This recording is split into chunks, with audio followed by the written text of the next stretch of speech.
여기에 오신 모든 분들이 하나님이 주시는 복을 풍성하게 누리시기를 바랍니다. 오늘 말씀을 통해서 우리가 듣게 되는 귀한 말씀은 하나님은 우리에게 복을 주시는 분이라는 것입니다. 여러분 다 복을 받고 싶으시죠? 네. 우리가 기복주의라는 말을 많이 듣다 보니까 나도 모르게 복을 구하는 것이 왠지 잘못된 믿음처럼 그렇게 생각될 때가 많이 있습니다. 하지만 성경은 우리에게 하나님은 복을 주시는 분이라고 강조를 하고 있습니다. 그리고 우리 마음들 중심에 하나님 나는 복을 받기를 원합니다. 하나님 내게 복을 주시옵소서. 그런 간절함이 우리 모두에게 있습니다. 여러분 우리가 어떻게 이 세상을 살아갈 수 있습니까? 하나님이 우리에게 복을 주셔서 우리가 살아가고 있는 줄 믿으시기를 바랍니다. 그래서 우리가 하나님 앞에 기도할 때마다 하나님 나를 도와주옵소서. 나에게 복을 주시옵소서. 나에게는 하나님의 복이 절대로 필요합니다. 그런 소박하고 간절한 마음이 우리에게 있을 때 하나님께서는 우리를 긍휼히 여기시고 우리에게 은혜와 복을 주시는 줄로 믿습니다. 오늘 말씀도 하나님께서는 이스라엘 백성들을 왜 광야로 하나님께서 데리고 나오셨을까? 이스라엘 백성들이 애굽에서 노예 생활을 했잖아요. 무려 430년 동안. 그런 이스라엘 백성들을 애굽에서 건져내셔서 광야에 하나님께서 머무르게 하시고 그 광야를 지금 통과하게 하려고 하나님이 준비를 시키고 있습니다. 이스라엘 백성들을 애굽에서 건져내신 목적은 그들에게 복을 주시기 위해서입니다. 이스라엘 백성들이 광야를 잘 통과하게 하려는 이유도 하나님께서 이스라엘 백성들이 복을 누리기를 원해서인 것입니다. 그런데 오늘 말씀을 보니까 하나님이 우리에게 어떻게 복을 주시는가, 특별히 이스라엘 백성들에게 하나님이 어떻게 복을 주시는가에 대해서 우리가 좀 주목해서 볼 필요가 있습니다. 22절 말씀에 보니까 여호와께서 모세에게 말씀하여 이르시되 아론과 그의 아들들에게 말하여 이르기를, 하나님께서 아론과 그의 아들들을 통해서 이스라엘 백성들에게 복을 주시겠다고 말씀하고 있다는 것입니다. 다시 말하면 하나님께서 이스라엘 백성들에게 복을 주시는데 복의 통로를 사용하신다는 겁니다. 복의 통로. 누가 복의 통로냐? 아론과 그의 아들들입니다. 아론과 그의 아들들이 누구입니까? 바로 제사장들이죠. 하나님께서는 아론과 그의 아들들을 복의 통로로 사용하셔서 축복하게 하시고 그들이 이스라엘 백성들에게 축복하면 하나님은 그 축복의 소리를 듣고 이스라엘 백성들에게 친히 복을 주시겠다는 게 하나님의 계획입니다. 그래서 하나님께서 아론과 그의 아들들에게 구체적으로 어떻게 축복할지를 가르쳐주고 있습니다. 그 내용이 24절, 25절, 26절의 말씀이죠. 여호와는 내게 복을 주시고 너를 지키시기를 원하며 여호와는 그의 얼굴을 내게 비추사 은혜 베푸시기를 원하며 여호와는 그 얼굴을 내게로 향하여 드사 평강 주시기를 원하노라 할지니라 하라. 이렇게 하나님께서 구체적으로 어떻게 이스라엘 백성들을 축복해야 할지를 가르쳐 주셨습니다. 그렇게 복을 빌면 하나님이 이스라엘 백성들에게 복을 주시겠다는 것이죠. 그 내용이 27절에 있습니다. 그들은 이같이 내 이름으로 이스라엘 자손에게 축복할지니 내가 그들에게 복을 주리라. 우리에게 복을 주시는 분은 누구십니까? 하나님이시죠. 그런데 하나님께서 복을 주실 때 그냥 주시는 게 아니고 복의 통로를 사용하신다는 것입니다. 그 통로가 바로 제사장들이죠. 오늘 이 말씀을 우리에게 적용해 본다면 하나님은 우리에게 복을 주시기 위해서 무엇을 사용하느냐? 교회를 사용하신다는 것입니다. 할렐루야. 예. 그리고 교회에서 드리는 예배를 사용하시는 거예요. 그리고 예배를 통해서 하나님께서 우리에게 복을 주시는데 목회자가 하나님께 성도들을 위해서 복을 비는 기도를 합니다. 축복 기도를 하는 것이죠. 그래서 우리가 예배를 드리고 예배를 끝마칠 때 항상 축복 기도를 합니다. 목사님이 우리를 위해서 복을 빌어준다고 그것이 무슨 의미가 있겠느냐 이렇게 생각할지도 모르지만 우리가 성경 말씀에 비추어 보면 하나님께서는 이 축복의 기도를 통해서 하나님이 우리에게 복을 주신다는 거예요. 그래서 정말 우리가 하나님의 복을 받기를 원한다면 예배를 귀하게 여겨야 될 줄로 믿습니다. 그리고 예배를 통해서 우리에게 주시는 그 목회자의 축복의 기도를 우리가 사모함으로 받아야 됩니다. 어떤 분들은 마음이 급해서 예배를 드리다가 도중에 예배당을 나가는 성도들이 있습니다. 또 목회자와 얼굴을 마주치는 게 왠지 좀 껄끄럽고 불편하니까 축도하기 전에 살짝 나가는 분들이 있습니다. 근데 그분은 하나님이 내게 복을 주시고자 예비해 놓고 계시는데 그 복을 발로 차는 것과 같아요. 정말 우리가 예배를 사모하고 하나님의 복을 사모한다면 예배를 통해서 우리에게 주시는 이 축복의 기도를 정말 사모함으로 받아야 될 줄로 믿습니다. 여러분 정말 하나님이 주시는 복을 받기를 원하십니까? 그럼 예배를 통해서 교회를 통해서 영적인 지도자를 통해서 우리에게 주시는 축복의 기도를 믿음으로 사모함으로 받으시기를 바랍니다. 왜 하나님께서는 이스라엘 백성들에게 이 축복의 말씀을 하셨을까? 또 왜 하나님은 이 축복의 기도를 통해서 이스라엘 백성들에게 복을 주시기를 원하실까? 그것은 하나님이 그만큼 이스라엘 백성들을 사랑하시기 때문입니다. 그리고 하나님께서는 이스라엘 백성들에게 그렇게 복을 주시겠다고 약속을 하셨습니다. 하나님은 어떤 분이십니까? 그의 백성들을 사랑하시는 분이십니다. 하나님은 어떤 분이십니까? 그의 백성들에게 하신 약속을 반드시 지키시는 하나님이십니다. 근데 우리가 오늘 이 민수기 6장 22절에서 27절의 말씀을 보면서 하나님께서 어떤 이 배경에서 이 말씀을 하셨는지를 살펴볼 필요가 있습니다. 하나님은 우리에게 복을 주시는 분이구나. 제사장을 통해서 우리가 축복의 기도를 받으면 하나님이 우리에게 복을 주시는구나 라고 우리가 단순히 이 말씀을 이해하고 넘어갈 것이 아니라는 것입니다. 어떤 배경에서 이 축복의 기도가 우리에게 주어졌는지를 잠깐 살펴보도록 하겠습니다. 여러분, 이스라엘 백성들은 애굽에서 종살이를 했습니다. 그들은 하나님의 은혜로 종살이에서 해방되었습니다. 그들이 애굽을 벗어나 도착한 곳은 광야입니다. 광야가 어떤 곳입니까? 사람이 정착하여 살 수 있는 곳이 아니었습니다. 그것은 농사를 지을 수 없는 땅입니다. 왜냐하면 비가 거의 내리지 않는 곳이었기 때문입니다. 하나님께서 이스라엘 백성들을 광야로 데리고 오신 이유도 너희들이 계속 광야에서 앞으로 잘 살아라 이렇게 하시려고 이스라엘 백성들을 데리고 나온 게 아니죠.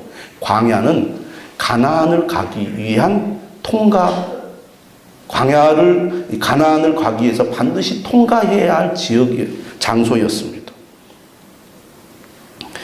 그래서 하나님께서는 가나안으로 데려가시기 위해서 광야로 데려오셨고 그 광야를 무사히 잘 통과하기를 바라셨습니다. 자, 이처럼 이스라엘 백성들이 광야를 잘 통과하기 위해서는 무엇이 필요했느냐? 질서가 필요했습니다. 수많은 사람들이 안전하게 이동하려면 질서 있게 머무르고 질서 있게 움직일 필요가 있었던 것입니다. 또 한 가지, 이스라엘 백성들이 광야를 통과하여 가나안 땅에 들어가기 위해서는 여러 민족들의 땅을 지나가야 했습니다. 이 말은 곧 전쟁이 일어날 수도 있다는 얘기입니다. 그렇기 때문에 이스라엘 백성들이 만약 전쟁이 일어났을 때 자신들을 잘 지키기 위해서는 체계적인 조직이 필요했던 것입니다. 하나님께서는 이스라엘 백성들이 애굽을 떠난 지 1년 1개월이 되었을 때 이스라엘 백성들에게 인구를 조사하라고 명령하셨습니다. 이것이 민수기의 시작입니다. 이스라엘 백성들이 광야를 잘 통과하려면 질서와 체계가 필요하다는 것이죠. 그것을 위해서 인구 조사를 명령하신 것입니다. 민수기 1장 2절에서 4절은 이렇게 기록되어 있습니다. 너희는 이스라엘 자손의 모든 회중 곧 각 남자의 수를 그들의 종족과 조상의 가문에 따라 그 명수대로 계수할지니 이스라엘 20세 이상으로 싸움에 나갈 만한 모든 자를 너와 아론은 그 진영별로 계수하되 각 지파의 각 조상의 가문의 우두머리 한 사람씩을 너희와 함께 하라.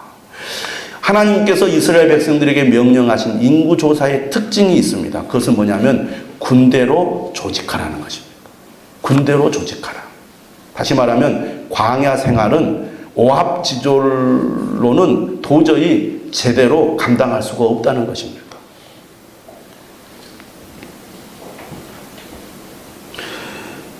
그렇기 때문에 하나님께서는 이스라엘 백성들의 인구조사를 명령하실 때 지파별로 각 남자의 수를 20세 이상 싸움에 나갈 만한 군인으로 조사를 하라. 그리고 각 지파별로 지도자를 세워라. 그래서 이스라엘 백성들이 지파별로 군대 조직을 갖추어서 광야 생활을 할 수 있도록 하라. 이것이 하나님의 명령이었습니다. 그렇게 조사를 해보았더니 인구가 60만 3,550명이 되었습니다. 이 인구조사가 보여준 그 의미는 여러 가지가 있겠지만 그 중에 하나가 바로 하나님의 언약은 성취된다는 것입니다. 여러분, 하나님께서 창세기 15장 5절에서 아브라함에게 이런 약속을 했어요. 하늘을 우러러 묵별을 셀 수 있나 보라. 내 자손이 이와 같으리라. 여러분, 하나님께서 아브라함을 부르실 때 아브라함 홀로 부름을 받았습니다. 그리고 하나님께서 이 약속을 주셨어요. 근데 이 약속을 하나님이 이루시기 위해서 그에게 아들을 주셨는데 우리가 잘 알다시피 100세가 되어서야 한 명을 주셨습니다. 하나님의 약속은 분명한데 하나님의 약속이 이루어지는 과정을 보면 매우 불확실해 보여요. 여러분, 우리가 성경을 통해서 하나님의 약속의 말씀을 듣지 않습니까? 그리고 그 약속의 말씀은 너무나 분명하고 확실합니다. 하지만 우리가 실제로 우리가 신앙생활을 하면서 우리의 삶을 되돌아보면 정말 하나님께서 약속하신 대로 우리의 삶에 응답해 주시는 것이 분명하지 않을 때가 너무나 많습니다. 말씀은 분명한데 현실은 분명하지 않은 거예요. 정말 하나님은 약속을 지키실까? 나와 함께 하실까? 나를 도와주실까? 나에게 응답해 주실까? 이런 의심이 들게 만드는 그런 상황들이 우리 삶에 많이 생긴다는 것이죠. 그런데 하나님은 어떤 분이십니까? 반드시 그가 약속하신 것을 잊지 않고 기억하시고 그 약속을 지키시는 분이라는 사실입니다. 그래서 이스라엘 백성들이 애굽에 처음 들어갈 때 야곱의 가족들이 70명이었습니다. 그런데 430년이 지났을 때 이스라엘 백성들은 20세 이상 남자들만 60만 3,550명으로 불어났습니다. 애굽에서 종살이하는 힘든 삶을 살았지만 하나님은 그 약속을 잊지 않고 그 약속을 서서히 점진적으로 생각지도 못하는 가운데 이루어 가셨다는 것입니다. 여러분, 우리는 하나님의 약속의 말씀을 반드시 믿고 기다릴 수 있어야 되겠습니다. 그리고 그 약속을 믿는다면 정말 우리가 하나님을 의지하고 하나님께 구해야 될 줄로 믿습니다. 하나님 내게 복을 주시옵소서. 민수기 2장 2절에 보면 이렇게 되어 있습니다. 이스라엘 자손은 각각 자기의 진영의 군기와 자기의 조상의 가문의 기호 곁에 진을 치되 회막을 향하여 사방으로 치라. 이스라엘 백성들은 광야를 통과해서 가나안으로 가야 합니다. 그 척박한 땅을 통과하기 위해서는 질서가 필요했고 조직이 필요했습니다. 특히 다른 민족과 전쟁이 일어났을 때 그 전쟁을 잘 승리하려면 군대 조직을 갖출 필요가 있었던 것입니다. 그런데 하나님께서는 이스라엘 백성들이 움직일 때나 머무를 때 아무렇게나 움직이거나 머무르지 않도록 명령을 하셨어요. 어떻게 하나님 명령하셨느냐? 3개 지파씩 한 팀을 이루어서 동서남북 사방으로 진을 형성하라고 하나님 명령하셨습니다. 그래서 제일 동쪽에는 유다, 이사갈, 스불론 지파가 제1대를 형성하게 했고, 그리고 남쪽에는 루벤, 시므온, 갓 지파가 제2대를 형성하게 했습니다. 그리고 서쪽에는 에브라임, 므낫세, 베냐민 지파가 제3대를 형성하고, 그리고 북쪽에는 단, 아셀, 납달리가 제4대를 형성하게 했습니다. 그래서 그들이 한 장소에 머무를 때는 동서남북으로 서로 마주보면서 진을 형성하도록 했고, 그리고 그들이 이동, 행진을 할 때는 1대, 2대, 3대, 4대 이렇게 순서대로 움직이도록 했습니다. 아주 질서 있게 움직이게 된 것이죠. 그러니까 오합지졸이었던 이스라엘 백성들이 이 민수기를 통해서 하나님은 이 광야를 통해서 이스라엘 백성들을 어떻게 만들어 가시느냐? 군인으로 만들어 가시는 겁니다. 여러분, 우리 자녀들이 20세가 되면 군대에 갑니다. 제멋대로 살다가 군대에 가면 군인으로서의 삶을 제대로 살아갈 수가 없어요. 그래서 먼저 군대에 이제 입대하게 되면 어디로 보냅니까? 신병훈련소로 보냅니다. 거기에서 5주 또는 6주, 어떤 경우는 더 길게 훈련을 시킵니다. 아주 빡세게 훈련을 시켜요. 그러면 흐리멍텅하고 아주 제멋대로 생각했던 우리 자녀들이 군인으로 점점 변해갑니다. 군인 정신이 생겨요. 그래서 명령에 복종할 줄 알게 되고 질서 있게 움직일 줄 아는 사람이 됩니다. 어떤 목사님이 책에 그렇게 기록을 했어요. 민수기의 광야 생활은 이스라엘 백성들의 신병훈련소다. 이스라엘 백성들이 하나님의 백성으로 백성답게 살아가려면 훈련이 필요했다는 것입니다. 그 훈련을 위해서 하나님은 이스라엘 백성들을 광야로 보냈고, 그 광야에서 하나님의 백성다운 훈련을 하게 했다는 것이죠. 여러분, 우리가 사는 오늘 우리의 삶도 마찬가지입니다. 하나님께서 왜 우리를 구원해 주시고 바로 천국으로 보내지 않으셨을까요? 이 땅에서 하나님의 백성다운 훈련을 받도록 하기 위해서입니다. 하나님, 왜 내 삶은 이렇게 힘듭니까? 왜 나는 다른 사람들보다 훨씬 더 힘든 광야의 삶을 살아야 합니까? 이렇게 하소연하는 분들이 있습니다. 여러분, 여러분의 훈련이 더 힘듭니까? 여러분을 더 강한 군인으로, 하나님이 기뻐하는 군사로 여러분을 만드시기 위해서 광야의 훈련을 하고 있다고 여러분들이 믿으시기를 바랍니다. 근데 오늘 이 말씀을 보면 특별히 왜 하나님께서 동서남북 사방으로 3개 지파씩 진을 형성하라고 했을까? 이유가 있습니다. 아까 민수기 2장 2절에 뭐라고 되어 있습니까? 진을 치되 회막을 향하여 사방으로 치라. 다시 말하면 이스라엘 백성들의 진의 가장 중앙에는 무엇이 있냐면 회막, 성막이 있습니다. 성막은 어떤 것입니까? 하나님의 법궤가 있는 곳입니다. 그곳에서 하나님의 말씀이 선포됩니다. 그곳에 하나님이 임재하십니다. 그곳에서 이스라엘 백성들의 죄를 용서해 주십니다. 여러분, 하나님은 어떤 분이십니까? 이스라엘 백성들을 애굽에서 건져내셔서 광야로 데려가자마자 시내산으로 이끌어서 그곳에서 하나님의 율법을 주셨습니다. 너희들이 나의 백성이 되려면 내가 주는 나의 말을 들으라. 율법을 지켜야 된다. 그래야 나의 백성이 될 수 있다. 나는 거룩하니 너희도 거룩할지라. 그래서 하나님께서 율법을 주셨습니다. 그 율법을 지켜야 나의 백성의 자격이 있다. 이렇게 말씀하십니다. 그런데요, 어떻게 인간이 하나님의 말씀을 다 지킬 수 있겠습니까? 제대로 지킬 수가 없어요. 그래서 하나님께서는 성막을 만들어서 이스라엘 백성들이 죄를 지었을 때 죄를 회개하고 속죄를 받을 수 있는 통로를 만들어 주신 거예요. 그게 성막입니다. 그러니까 하나님 어떤 분이신가? 그의 백성들이 하나님이 주시는 복을 받도록 하기 위해서 하나님의 백성의 지침인 율법을 주셨고, 그 율법을 통해서 하나님이 예비하신 복을 누리도록 하나님께서 인도를 하셨습니다. 그런데 인간은 역시 죄인인지라 잘 넘어집니다. 흔들립니다. 그래서 그들이 실패했을 때 다시 일어설 수 있는 기회를 주셨는데 그게 바로 성막이라는 것이죠. 성막을 통해서 다시 일어날 수 있는 힘을 주셨습니다. 다시 새롭게 시작할 수 있는 기회를 주셨다 그 말입니다. 그래서 하나님은 이스라엘 백성들에게 성막을 주셨고 성막을 중심으로 그들이 살아갈 수 있도록 인도해 주신 것입니다. 그래서 이스라엘 백성들의 진의 가장 중앙에는 성막이 있는 겁니다.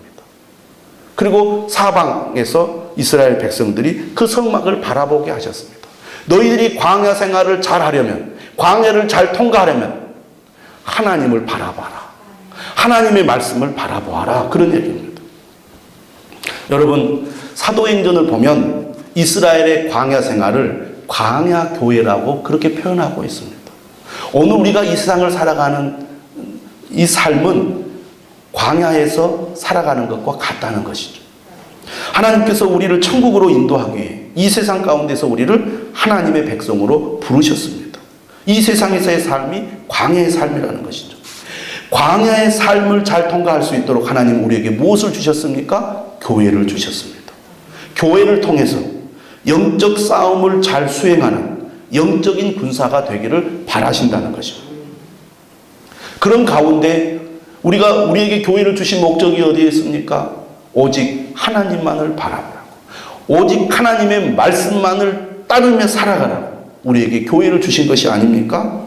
이스라엘 백성들에게도 그들의 진 중앙에 회막, 곧 성막을 주셔서 항상 하나님을 바라보고 하나님의 말씀을 따라 살아가도록 그렇게 명령하신 것입니다. 성막은 어떤 곳입니까? 이동형 성전입니다. 조립과 해체가 가능한 성전이었습니다.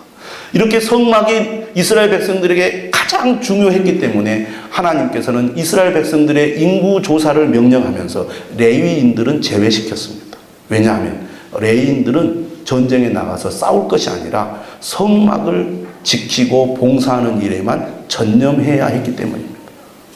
그래서 하나님께서 이스라엘 백성들을 12지파로 나눌 때 레위 지파를 제외시키면서 요셉의 아들인 에브라임과 므낫세를 2개 지파로 나누셨습니다. 그래서 12지파를 만들었고, 그리고 레위 지파는 별도로 하나님께서 떼어내어서 그들의 인구를 별도로 조사하게 하시고, 각 가문별로 고앗 자손, 무라리 자손, 이렇게 3개의 이 가문으로 하여금 각각 그 역할을 맡아서 성막을 봉사하도록 한 것입니다. 왜냐하면 하나님을 섬기는 일이 그만큼 중요했기 때문입니다. 오늘 우리도 마찬가지입니다. 오늘 이 민수기의 광야 생활을 통해서 우리는 뭘 배워야 합니까? 우리가 광야와 같은 이 세상을 잘 살아가려면 철저하게 하나님 말씀을 중심으로 살아야 한다는 것입니다. 어떻게 우리가 하나님의 말씀을 중심으로 살아갈 수 있습니까? 하나님의 말씀을 사모하면서 지속적으로 듣고 배우고 적용해야 합니다. 우리의 믿음이 약해지는 가장 핵심적인 이유가 어디에 있습니까? 말씀에서 멀어지기 때문입니다. 말씀을 들으려고 하잖아요. 믿음이 약해지는 가장 대표적인 증거가 하나님의 말씀을 잘 들으려고 하지 않습니다. 그래서 믿음이 약해지면서 나타나는 증상이 뭡니까? 예배를 점점 더 멀리 하는 겁니다. 그리고 예배를 드리려 하도 말씀을 잘 안 들으려고 해요. 귀를 막습니다. 그래서 딴 생각을 합니다. 듣기 싫다. 듣고 싶지 않다. 재미없다. 은혜가 안 된다. 점점 말씀을 멀리, 말씀을 거부하기 시작합니다. 이게 믿음이 약해지는 증거예요. 여기에 사탄이 역사하는 것입니다. 정말 우리가 광야의 삶을 잘 통과하려면 하나님 말씀 중심의 삶을 실천해야 됩니다. 말씀을 더 사모해야 됩니다. 더 간절히 들어야 됩니다. 더 자주 들어야 합니다. 말씀을 배우는 자리로 나와야 된다 그 말이에요. 여러분, 우리가 사는 이 세상은 하나님의 말씀을 듣고 살아가기가 쉽지 않은 세상입니다. 현대인들의 삶은 훨씬 더 복잡합니다. 직장 생활이 우리를 가만히 놔두질 않아요. 아침부터 늦게까지 얼마나 바쁘고 분주합니까? 또 얼마나 우리의 몸과 마음이 피곤합니까? 그래서 조금 쉬고 싶어요. 좀 더 쉬고 싶어요. 그래서 말씀을 듣는 것이 아주 큰 무거운 짐을 어깨에 매는 것 같은 그런 부담이 듭니다. 제가 너무 힘들어서요. 다음에 열심히 할게요. 다음에 할게요. 이것이 그냥 우리 입에서요, 그냥 아주 자동으로 나옵니다. 자동으로. 여러분, 말씀을 배우는 자리로 나오십시오. 그것이 사는 길입니다. 그것이 회복되는 길입니다. 그것이 승리하는 길입니다. 라고 말해도, 목사님, 지금 제가 너무 힘들어요. 근데 사실 진짜 힘드니까 나와야 되거든요.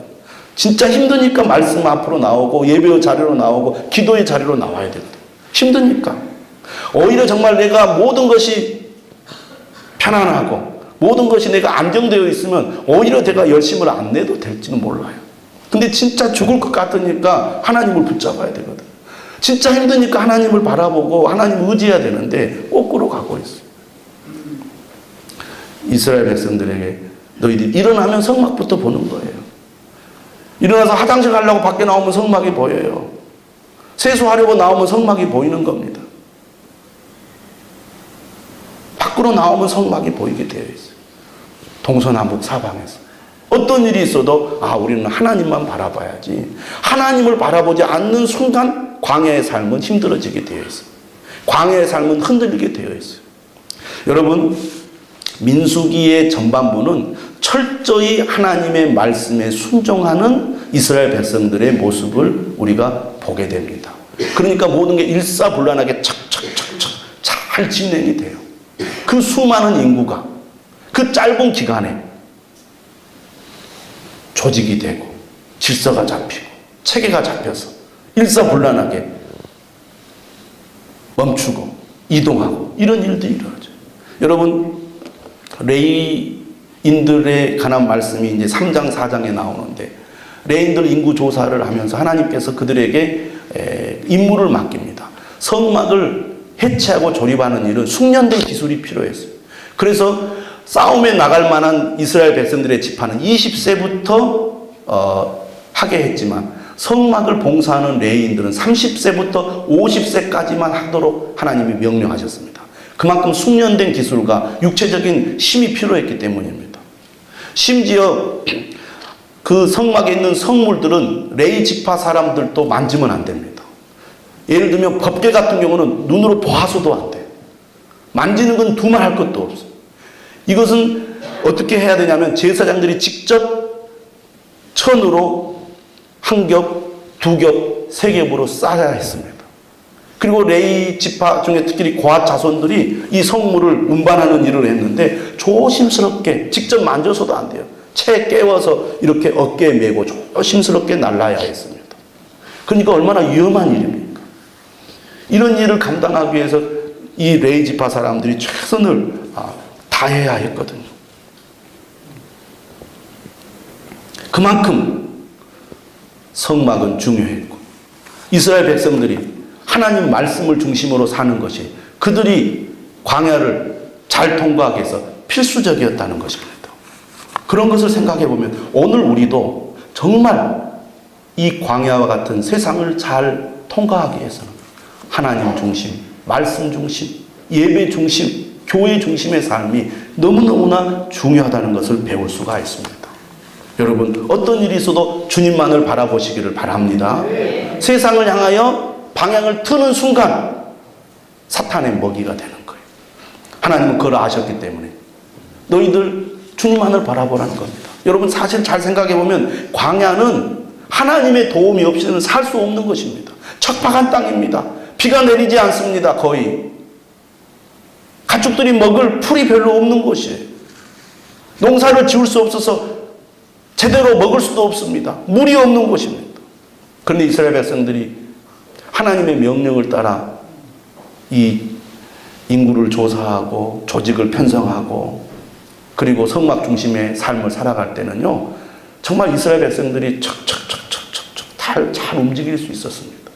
문제는 그것이 지속되지 못하고 하나님을 바라보던 그 이스라엘 백성들이 세상을 향하여 방향을 틀게 되니까 문제가 발생한 겁니다. 광야 생활을 빨리 통과할 수 있었음에도 불구하고 그들의 원망과 불평, 불순종이 결국은 광야 생활을 40년 동안이나 하게 만들었다고 말입니다. 여러분, 정말 우리가 하나님의 말씀대로 살아가면요, 이 세상을 살아가면서도 정말 하나님이 주시는 복을 누리며 살아갈 수가 있습니다. 근데 우리가 하나님을 바라보지 않고 딴 생각을 하고 딴 곳을 바라보면 하나님이 주시는 복을 우리가 누릴 수 없게 되는 것입니다. 여러분, 5장은 이스라엘 백성들이 거룩함과 정결한 삶을 살도록 하나님이 명령하고 있습니다. 그리고 6장은 나실인, 레위인이 아니면서도 하나님을 위해 헌신하기 원하는 사람들에게 헌신할 수 있는 그런 기회와 방법을 가르쳐주는 말씀이 6장의 말씀입니다. 그리고 그 끝에 오늘 본문의 말씀이 있는 것입니다. 성막을 중심으로 성결한 삶을 살아가는 백성들에게 하나님이 큰 복을 주실 거라는 말씀이 오늘 본문의 중심 내용임을 믿으시기를 바랍니다. 나는 너희에게 복을 주기를 원한다. 나는 너희들이 다 복을 받기를 원한다. 그러기 위해서는 하나님의 말씀을 따라 살아가야 할 것이다. 그 말씀에 순종하여 거룩함과 정결함을 너희들이 지녀야 할 것이다. 그렇다면 제사장을 통해서 주는 축복이 너희들에게 복으로 임하게 될 것이다. 아멘. 그래서 하나님 복 받기를 원합니다. 내게 복을 주세요. 간절히 기도하는 것도 중요하지만, 그리고 예배를 통해서 목회자를 통해서 그런 축복을 받는 것도 중요하지만, 내가 하나님의 복을 받을 만한 삶을 살아갈 때 예배를 통해서 목회자를 통해서 우리에게 주시는 축복이 하나님의 복으로 임하게 될 줄로 믿습니다. 오늘 말씀 보면은 이 세 가지로 내용이 나옵니다. 첫째는 이런 내용이죠. 여호와는 내게 복을 주시고 너를 지키시기를 원하며. 여러분, 우리가 이 세상을 살아가면서 얼마나 많은 위험과 어려움이 있습니까? 정말 하나님 우리를 지켜주시고 보호해주지 않으면 정말 우리 미래는 보장할 수가 없습니다. 그래서 저는 하나님께서 여러분을 늘 지켜주시고 보호해주시기를 원합니다. 오늘도 여러분 주님 앞에 나와서 기도할 때 그런 기도를 드리실 거예요. 하나님, 이번 한 주간도 나를 지켜주시옵소서. 우리 가정을 지켜주시옵소서. 우리의 삶을 하나님 지켜주시기를 원합니다. 여러 가지 어려움과 위험이 늘 우리 앞에 도사리고 있는데 하나님이 지켜주시고 보호해 주셔야 나의 삶이, 나의 가정이, 내가 하는 모든 일이 안전할 줄로 믿습니다. 두 번째로는 뭐라고 말합니까? 여호와는 그의 얼굴을 내게 비추사 은혜 베푸시기를 원하며. 얼굴을 비추시다, 이게 무슨 뜻일까요? 새 번역은 이렇게 번역했습니다. 주께서 너를 밝은 얼굴로 대하시고. 여러분, 정말 사랑하는 사람, 귀하게 여기는 사람을 만나면 얼굴이 어떻게 됩니까? 환하게 밝아지죠. 특히 이제 우리 어르신들은 정말 어린 손자, 손녀를 보면 얼굴이 그냥 환해져요. 예, 빛이 막 확 납니다. 내가 너를 얼마나 사랑하는 줄 아니? 내가 너를 보고 싶어서 얼마나 기다렸는 줄 아니? 그 표정이 얼굴에서 막 빛으로 나옵니다. 빛으로 나와. 그렇죠? 하나님이 그렇게 우리를 사랑하는 마음으로 우리에게 다가오신다는 겁니다. 그래서 우리에게 무엇을 주시느냐? 은혜를 주신다는. 은혜를 주신다는 것은 우리의 필요를 공급해 주시고 우리에게 꼭 있어야 할 것, 이러한 것들을 하나님이 공급해 주시고 채워 주시겠다는 것입니다. 어린 손녀가 막 할아버지, 할머니하고 막 다가올 때 할아버지, 할머니는 정말 그 아이가 좋아할 만한 것, 기뻐할 만한 것을 막 가지고 와서 막 주잖아요. 네. 하나님은 그런 분이십니다. 여러분, 하나님은 우리가 무엇이 필요한지 다 알고 계세요. 우리가 무엇이 급한지 다 알고 계신다는 거예요. 하나님 우리를 바라보고 있어요. 우리를 지켜보고 있습니다. 우리가 정말 하나님을 바라보고 하나님을 의지하고 하나님의 말씀을 따라 살아갈 때 하나님께서는 환한 얼굴로 우리에게 다가오셔서 우리에게 복을 주시는 줄 믿으시기를 바랍니다. 여러분, 우리가 왜 하나님을 믿어야 합니까? 이 세상에 그 누구도 우리에게 진정한 복을 줄 수 있는 분이 하나님밖에 없기 때문입니다. 그분은 우리에게 은혜를 베푸시는 분이에요. 마지막으로 세 번째 뭐라고 말합니까? 여호와는 그 얼굴을 내게로 향하여 드사 평강 주시기를 원하노라. 여호와는 얼굴을 내게로 향하여 드사. 세 번역은 이렇게 번역했어요. 주께서 너를 고이 보시어서 너에게 평화를 주시기를 빈다. 여러분들, 우리 마음에 불안과 염려, 두려움이 있습니다. 제가 지난주에도 말씀드렸죠. 예수 그리스도는 우리에게 평안을 주신다고. 세상이 줄 수 없는 평안, 주님께서 우리에게 주시는 줄 믿으시기를 바랍니다. 우리가 살아가면서 마음이 평안한 것보다 더 중요한 게 어디 있겠어요? 우리가 하나님을 찾고 하나님을 바라보 하나님께서 평안을 주실 줄로 믿습니다. 오늘 예배 가운데 여러분의 마음에 평안이 넘치기를 바랍니다. 여러분이 말씀을 듣는 가운데 두려움과 염려가 사라지고 평안이 여러분 마음에 깃들기를 바랍니다. 여러분이 간절한 마음으로 기도할 때 모든 두려움이 사라지고 하나님의 평안이 넘치기를 바랍니다. 오늘 이 예배를 통하여 또 이 예배를 통해 선포되는 말씀과 기도를 통하여 하나님께서 우리 사랑하는 성도들의 가정과 삶에 놀라운 복을 주실 줄로 믿습니다.